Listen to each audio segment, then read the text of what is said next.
Moji dragi gledatelji, u današnjoj emisiji ću vam nešto više govoriti o nečemu što se naziva anemija.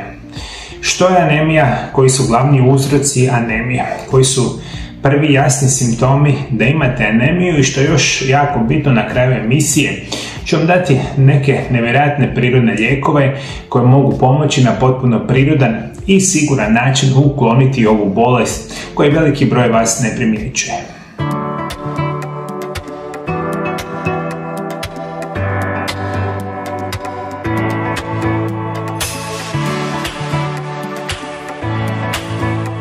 Mi danas živimo u vremenima kada deseci miliona osoba u svijetu ima anemiju.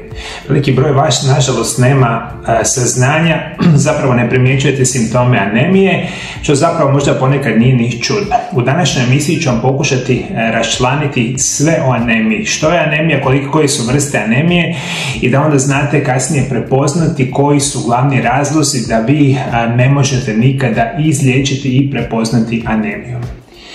Najvažniji sastojak crvenih krvnih stanica je crveni pigment hemoglobin. Hemoglobin se u plućima spaja s kisikom i raznosi ga se cirkulacijom krvi u sva tjelesna tkiva. Anemija se javlja kada količina hemoglobina u krvi padne ispod vrijednosti koja je potrebna za dovođenje dovoljne količine kisika u tkiva. Hemoglobin je protein bogat željezom koji vašoj krvi daje crvenu boju. Pomaže stanicama da donesu kisik iz pluća u ostatak tijela. Ako imate anemiju, vaše tijelo jednostavno ne prima dovoljno krvi bogate kisikom, ostavljajući vas umornim i slabim. Crvene krvne stanice sadrže hemoglobin, one su važne za imunitet, uključujući borbu protiv infekcija, kao i zgrušavanje krvi i sprečavanje previše krvanjenja. U onim najjednostavnijim verzijama veliki broj vas zna da imate problema sa hemoglobinom, dakle specijalnom vrstom proteina i sa proizvodnjom crvenih krvnih stanica. Vi u vašem tijelu morate imati zdrave crvene krvne stanice da bi one, kako prenose kisik u ostatak tijela, vama omogućile normalan funkcionalan život. Čim se ova situacija naruši, značajni problemi mogu nastupiti i isto tako bolest koja se naziva anemija. Do anemije dolazi zbog poremećaja u samoj proizvodnji hemoglobina ili u proizvodnji krvnih stanica.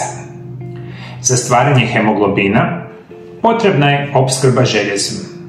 Stoga nedostatak željeza u krvi znači da se ne proizvodi dovoljno hemoglobina. Sidropenična anemija.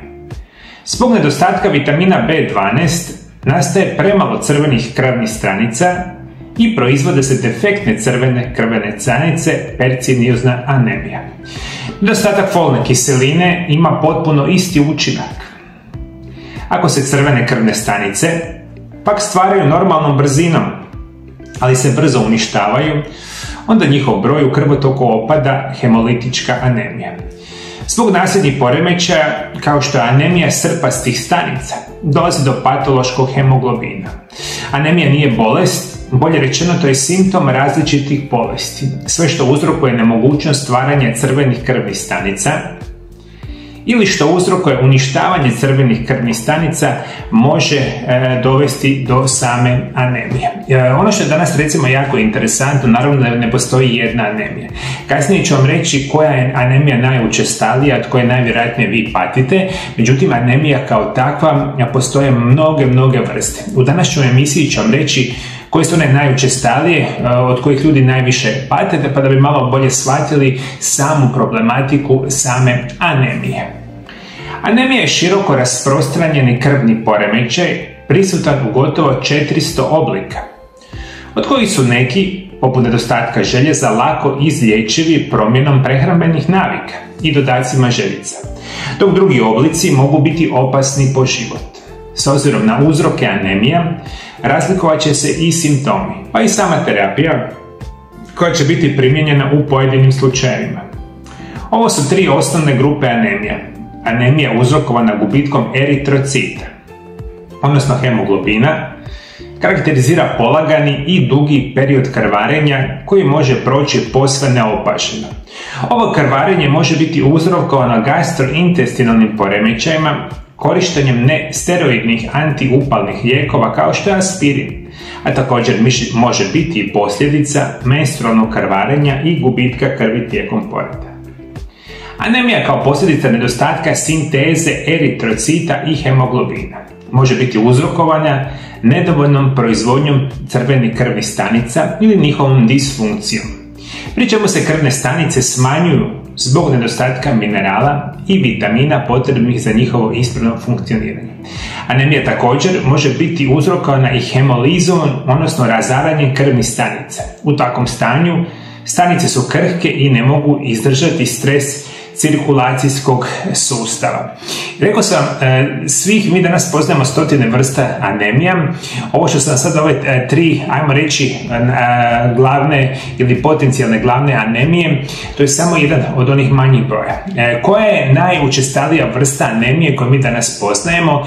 Ona se naziva sidropenična anemija. Sidropenična anemija u većini slučajeva uzrokuje nedostatak željeza u prehrani ili nemogućnost apsorpcije željeza tijekom probave.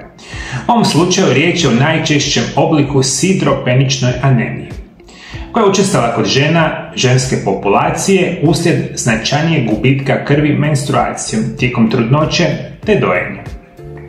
Anemija je usko povezana s nedostatkom željeza. Procjenjuje se da gotovo 10% žena ima nedostatak željeza. Kod starijih osoba je osim slabijeg unosa željeza prehranom često važan faktor i postojanje infekcije parazitima te krvarenje iz gastrointestinalnog trakta.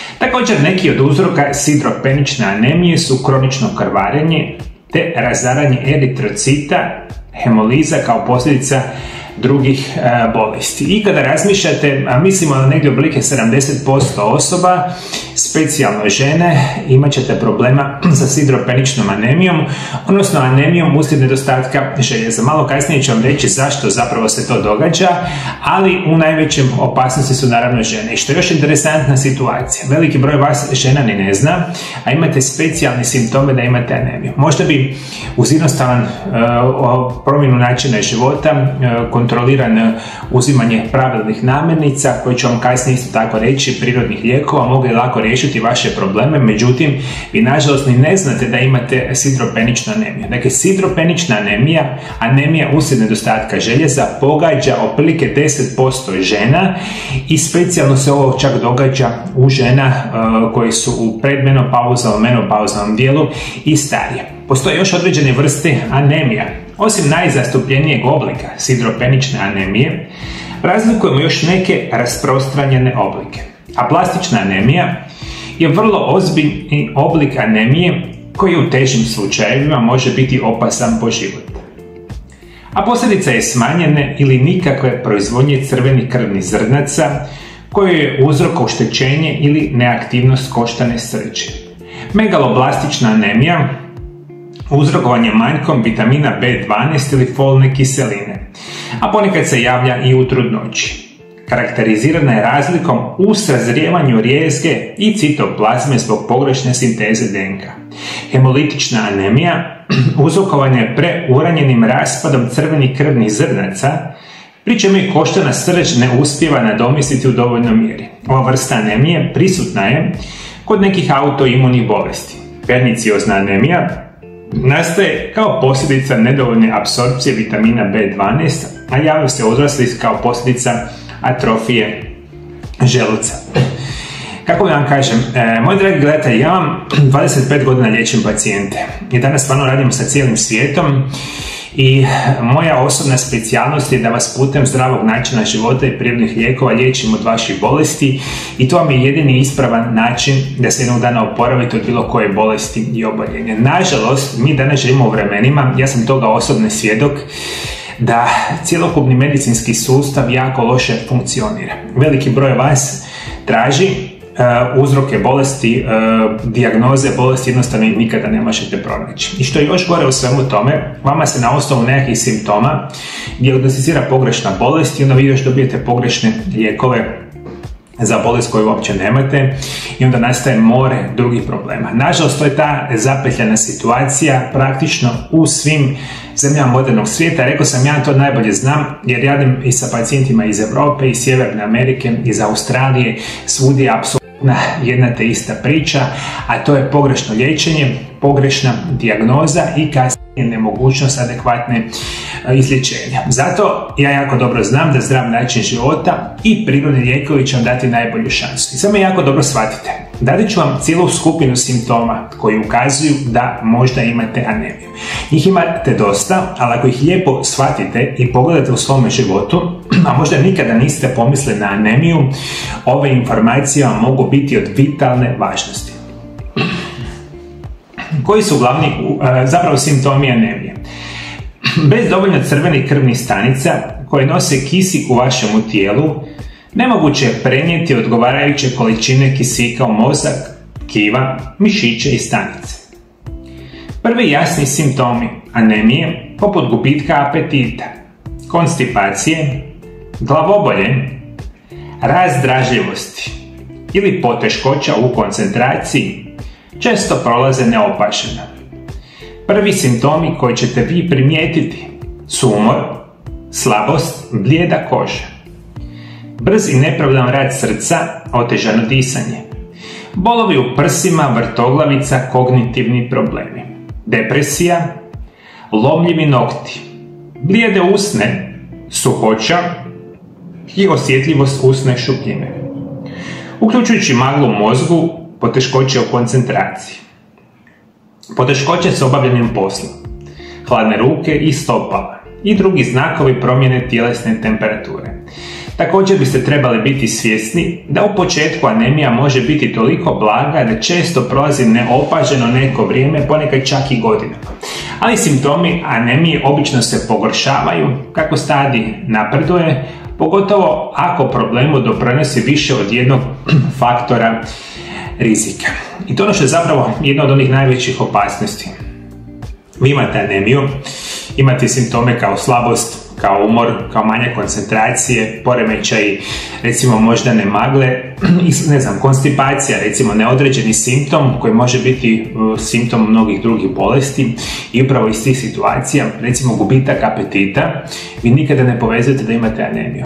I šta se događa? Ona vama prolazi neopaženo mjesecima, godinama i kada dođu prvi ozbiljni problemi, prvi jasni znakovi, onda vi počnete puno teže, adekvatnije liječiti ovu vrstu bolesti oboljenja. Dakle, bitno je da shvatite da bilo koji od ovih simptoma ili ako ih imate više od ovih što sam vam nabrao, možda ne bi bilo loše da posjetite vaše liječnike i da izvadite krvne nalaze i da provjerite da li možda je anemija ili još bolje da anemiju uopće nemate.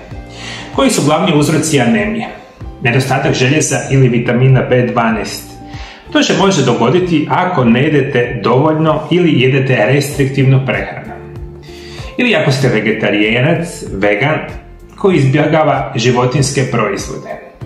Budući da su to dobri izvori željeza i vitamina B.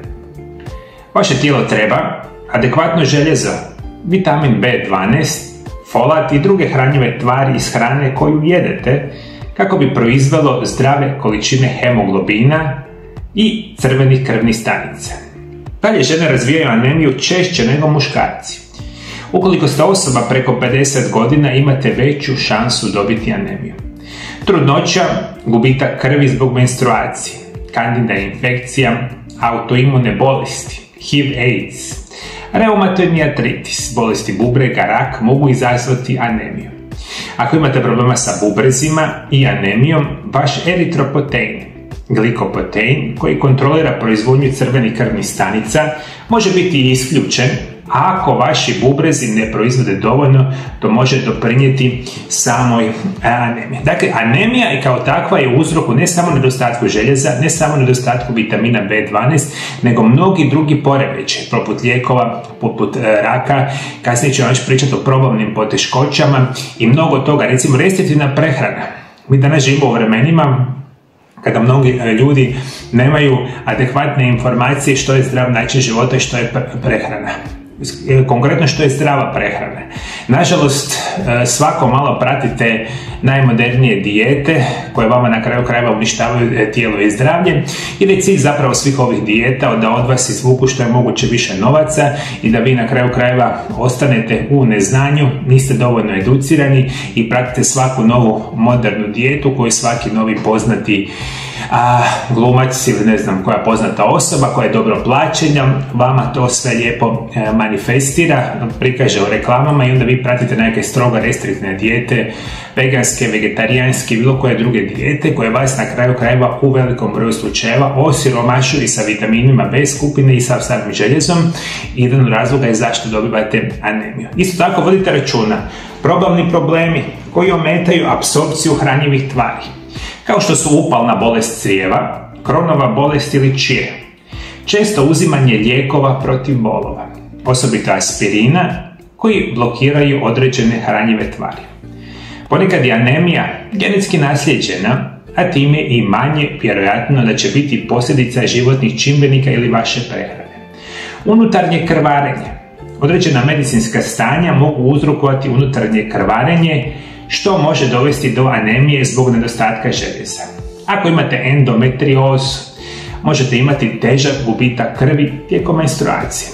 Možda čak i ne znate da imate endometriozu jer se javlja skrivena u području trbuha ili zdjelice izvan maternice. Dakle, upotreba lijekova, hormonalne promjene, kronična upala tijela, operacije, infekcije, čirevi, hemoroidi, učestale trudnoće, oštećene jetre, bolest štitnjeća, reumatoidni artritis, kemoterapija i mnogo toga može uzrokovati našu anemiju. Eto vam, moji dragi gledatelji, zato je veliki problem jer mi, nažalost, umjesto da budemo svjesni da živimo zdrav način života, da samo liječimo bolesti i preveniramo prirodnim lijekovima, mi radimo sve potpuno pogrešno. Nažalost, ovaj moderni način života uzrokuje u najvećem broju slučajeva sve ove bolesti koje sam rekao, i bolesti jetre, i bolesti bubrega, štitnjače, sve to na kraju krajeva može pridonijeti recimo enormno uzimanje lijekova do toga da imate anemiju. Ono što ću ja reći sad iz moje stvarno drage volje, kao i uvijek, postoje prirodni lijekovi koji mogu vam pomoći. Ja osobno za anemiju znam možda preko 100 prirodnih lijekova koji su izvanredni, ali za ovu današnju emisiju će vam biti najbitnije da shvatite. Ovo su specijalno prirodni lijekovi za sve vas koji imate specijalnu onu najčešću vrstu anemije koja se naziva sidropenična anemija koja je uzrokovana nedostatkom samoga željeza i ako imate anemiju uslijed nedostatka vitamina B12. Ovo su izvanredni prirodni lijekovi koji mogu pomoći velikom broju slučajeva na potpuno prirodan i siguran način. Koji prirodni lijekovi vam mogu pomoći? Prije svega, biljke koje se nazivaju alfalfa, bilberry, trešnja, maslačak, golden seal, ekstrakt sjemenki grožđa, kopriva, pau de arco, glog divizma su jako dobre za anemiju. U svoju prehranu uključite jabuke, breskve, šparoge, banane, brokulu, jaja, kelp, zeleno listnato povrće, peršin, šljive, grožđe, cjelovite žitarice. Uzimate minimalno jednu žlicu blackstrap melase dnevno. Ona je izvrstan izvor željeza i vitamina B kompleksa. Što je blackstrap melasa? Blackstrap melasa je tamno smeđa jantarna ili crveno viskozna melasa, koja nastaje nakon maksimalne ekstrakcije šećera iz sirove šećerne trske. Konzistencija je gustoga sirupa. Ovaj koncentrirani nus produkt ostaje nakon kristalizacije saharoze šećera. Ima robustan okus, opisan kao gorko-slatki. Za razliku od rafiniranog šećera, crna melasa sadrži esencijalne vitamine i minerale. Može se pohvaliti nizom snažnih zdravstvenih prednosti. Melasa blackstrap uvozi se sa Karipskih otoka još od vremena prvih doseljenika. Budući da je bila mnogo pristupačnija od rafiniranog šećera, melasa je bila popularna sve do kraja 19. stoljeća. Najveći proizvođači melase trenutačno su Indija, Brazil, Tajland, Filipini i Sjedinjene Američke Države. Jako su bitne informacije. Vi osim što me slušate i tu i tamo nekad nešto i zapamtite od ovih mojih videozapisa, vi praktično da nađete stručnjaka koji će vam dati pravilne programe prirodnih liječenja, da vas ciljano vodi kroz liječenje vaših oboljenja, da tako nešto pronađete, mislim da vam je šansa potpuna nula i onda vi jednostavno se morate mučiti i ubijati, sami liječiti, jer u velikom broju slučajeva više ne vjerujete vašim liječnicima, niti zdravstvenim ustanovama koji su vas nažalost učinili sve više bolesnijima. Kako bih vam rekao, generalno ako nemate nikoga da vam pravilno vodi u smislu prirodnog liječenja, onda morate zvati nekoliko jako bitnih informacija. Ove prirodne lijekove koje ja vama preporučujem, to nisu prirodni lijekovi koje vi smijete napamet uzimati, to je prvo i osnovno, jer vi prije svega nemate doslovno blage veze što je zdrav način života i prirodni lijekovi. Jednostavno ne znate, ja u 25 godina rada s pacijentima jednu osobu nisam susreo da zna išta o zdravom načinu života i prirodnim liječenju. A znate koliko je u moju ordinaciju došlo osoba koji su mi odmah s vrata rekli da oni znaju sve o prirodnim liječenjima, a imaju 10 bolesti. Jednostavno to ne možete znati.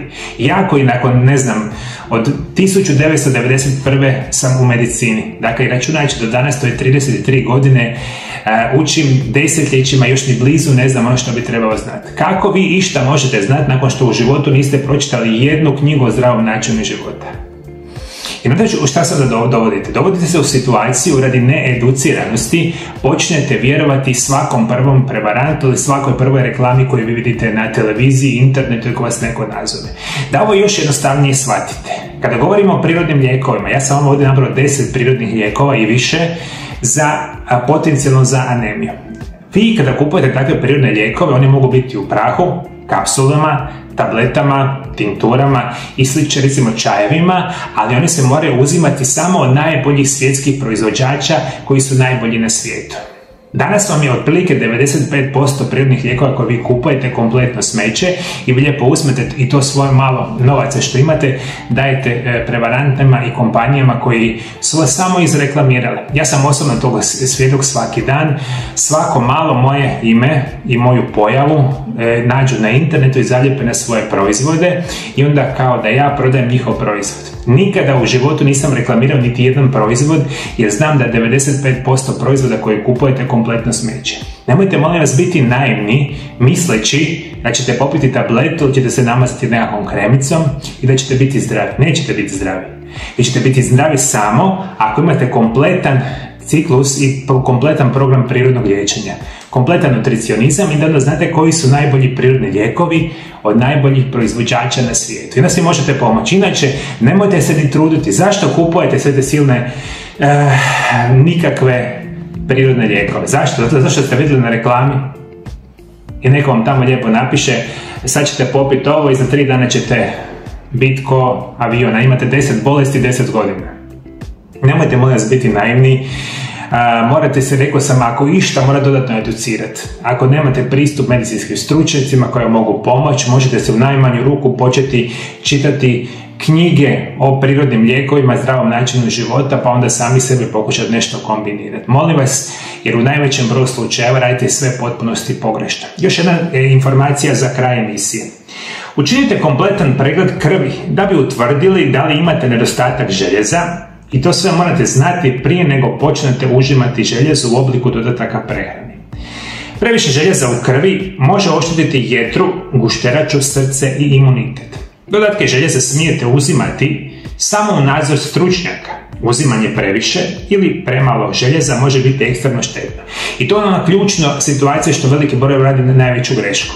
Ja ću vam reći iz moje pretpostavke svakog dana gledanja mojih pacijenata. Pijete more kemijskih lijekova. Svi ti kemijski lijekovi nikad vas nisu ozdravili, vi ste svake godine sve bolesniji i bolesniji. Svaki kemijski lijek ima nuspojave. I onda vi u svom očaju, na osnovu svih tih svojih bolesti, onda čujete od mene da nekakav prirodni lijek pomaže kod neke bolesti. Ali vi ne smijete istovremeno kombinirati prirodne lijekove i kemijske lijekove. Jer možete još ekstremno značajno pogoršati vaše zdravlje. I što još onda napravite? Uz ove more kemijskih lijekova uzmete jako loše prirodne lijekove. I šta možete očekivati od svog zdravlja? Možete očekivati samo značajno pogoršavanje zdravlja. Rekao sam vam, morate biti educirani ili makar vođeni, ne makar nego najbolje bilo da budete vođeni od stručnjaka koje mogu pomoći. Nemojte biti naivni, sve te lijepe krasne Klinike, sve te lijepe krasne ordinacije, svi ti lijepi krasni lijekovi su doveli do toga da mi danas u svijetu nemamo nikad više bolesnih osoba. Nikad više nije bilo bolesnih osoba, nikad više nije bilo bolesnih diljem svijeta, nikad više nije bilo klinika, bolnice, nikad više nije bilo medicinara. Tu se nešto jako čudnovato događa, jer da mi svi radimo svoj posao kako treba, trebalo biti sve manje bolesnih osoba, jel tako?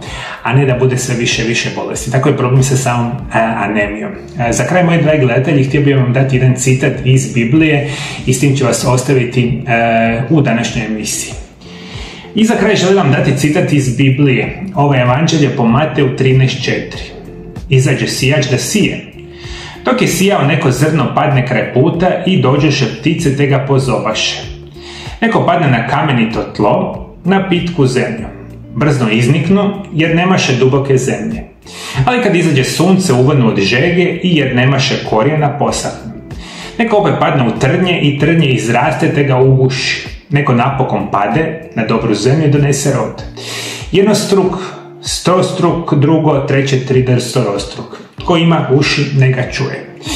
Ja bih bio najsretniji u svijetu da mi svi medicinari smo ovdje za vas i da vam pomažemo iz dobre volje. I da nama u srcu i u duši da vama pomognemo, a ne nešto drugo što nažalost se pretvorilo cijelo ovo ukupno medicina i medicinsko zdravlje. Ja stvarno dobre volje vam želim da pronađete nekoga koji će se stvarno pobrinuti za vas i da vam zapravo pomogne izliječiti vaše bolesti i oboljenja.